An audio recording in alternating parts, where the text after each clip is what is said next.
صحابہ کرام رضوان اللہ تعالیٰ علیہ مجمعین کا نماز کے وقت فوراً دکانیں بند کرنا۔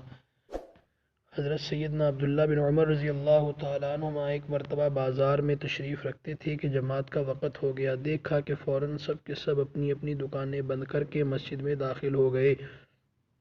ابن عمر رضی اللہ تعالیٰ عنہما فرماتے ہیں کہ انہی لوگوں کی شان میں یہ آیت نازل ہوئی، رجال لا تلہیہم تجارۃ ولا بیع عن ذکر اللہ، سورہ نور آیت نمبر 37۔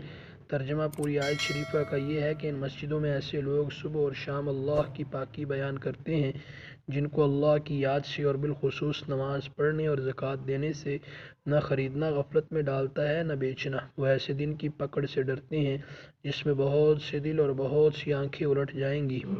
سیدنا عبداللہ بن عباس رضی اللہ تعالیٰ عنہما فرماتے ہیں کہ وہ لوگ تجارت وغیرہ اپنے اپنے کاروبار میں مشغول ہوتے تھے، لیکن جب اذان کی آواز سنتے تو سب کچھ چھوڑ کر فوراً مسجد میں چلے جاتے۔ ایک جگہ کہتے ہیں، اللہ کی قسم یہ لوگ تاجر تھے مگر ان کی تجارت ان کو اللہ کے ذکر سے نہیں روکتی تھی۔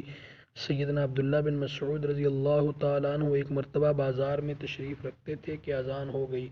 انہوں نے دیکھا کہ لوگ اپنے اپنے سامان کو چھوڑ کر نماز کی طرف چل دیے۔ سیدنا عبداللہ بن مسعود رضی اللہ تعالیٰ عنہ نے فرمایا، یہی لوگ ہیں جن کو اللہ جل شانہ نے لا تلہیہم تجارۃ ولا بیع عن ذکر اللہ سے یاد فرمایا۔ ایک حدیث میں حضور اقدس صلی اللہ علیہ وسلم کا ارشاد ہے کہ قیامت کے دن جب حق تعالی جل شانہ تمام دنیا کو ایک جگہ جمع فرمائیں گے تو ارشاد ہوگا، کہاں ہیں وہ لوگ جو خوشی اور رنج دونوں حالتوں میں اللہ کی حمد کرنے والے تھے؟ تو ایک مختصر جماعت اٹھے گی اور بغیر حساب کتاب کے جنت میں داخل ہو جائے گی۔ پھر ارشاد ہوگا، کہاں ہیں وہ لوگ جو راتوں میں اپنی خوابگاہ سے دور رہتے اور اپنے رب کو خوف اور رغبت کے ساتھ یاد کرتے تھے؟ تو ایک دوسری مختصر جماعت اٹھے گی اور وہ بھی جنت میں بغیر حساب کتاب کے داخل ہو جائے گی۔ پھر ارشاد ہوگا، کہاں ہیں وہ لوگ جن کو تجارت یا بیچنا اللہ کے ذکر سے نہیں روکتا تھا؟ تو ایک تیسری جماعت مختصر سی کھڑی ہوگی اور جنت میں بغیر حساب کتاب کے داخل ہوگی۔